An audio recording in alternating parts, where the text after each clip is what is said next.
Placements ఇంత కన్సిస్టెంట్గా మన ఇన్స్టిట్యూషన్ అనేది సాధించడానికి ఇక్కడ ఒకటే ఒక రీజన్ అండి. మన దగ్గర రన్ చేసే ప్రోగ్రామ్ ఇండస్ట్రియల్ కొలాబరేషన్స్తో పాటు ఇంటేక్ అనేది చాలా తక్కువ. ఇప్పుడు అంతే కదండి. ఇప్పుడు విఐటి లాంటి ఇన్స్టిట్యూషన్స్లో నేనంటే ఇక్కడ ఒక విఐటి గురించి చెప్పట్లేదు, చాలా ఇన్స్టిట్యూషన్స్ అంటే ఒక నేమ్ ఉన్న ఇన్స్టిట్యూషన్స్ అన్నీ కూడా చాలా వరకు ఇంటేక్ పెంచేసుకున్నాయి. సో ఇంటేక్ పెరగడం వల్ల ఏమవుతుందంటే ఇప్పుడు 10,000 స్టూడెంట్స్లో 2,000 3,000 ప్లేస్మెంట్స్ అనేది వినపడుతూ ఉంటాయి. సో 10,000లో మనం 3,000 మెంబర్స్కు జాబ్స్ వచ్చాయనేది చూస్తున్నాం, కానీ రాని స్టూడెంట్స్ ఇక్కడ ఎంతమంది ఉన్నారనేది ఆ రేషియో కూడా ఇక్కడ చూసుకోవాలండి.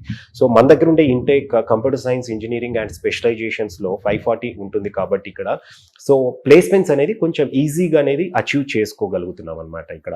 అంతేకాకుండా మన దగ్గర ప్లేస్మెంట్స్ అనేది రావటానికి ఇంకొక మెయిన్ రీజన్ వచ్చేసరికి ఇంటర్న్షిప్స్ అండి.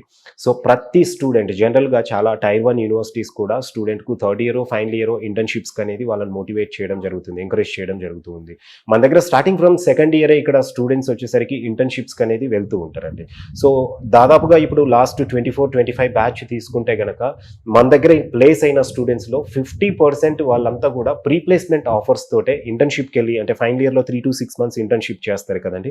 ఆ ఇంటర్న్షిప్ ద్వారానే సేమ్ కంపెనీస్లో ప్రీ ప్లేస్మెంట్ ఆఫర్స్ సంపాదించిన వాళ్ళు 50% స్టూడెంట్స్ అనేది ఉన్నారండి. అంటే మళ్ళీ మనం కంపెనీస్కి అనేది రిక్రూట్మెంట్కు తీసుకొచ్చేది ఇంకా రిమైనింగ్ 50% స్టూడెంట్స్ గురించే ఉంటుంది అనమాట. అండ్ అలా కూడా మనం రిక్రూట్మెంట్కి అనేది ఆల్మోస్ట్ ఈ 24-25 బ్యాచ్కి 175+ కంపెనీస్ అనేది మన దగ్గరికి విజిట్ చేయడం జరిగింది.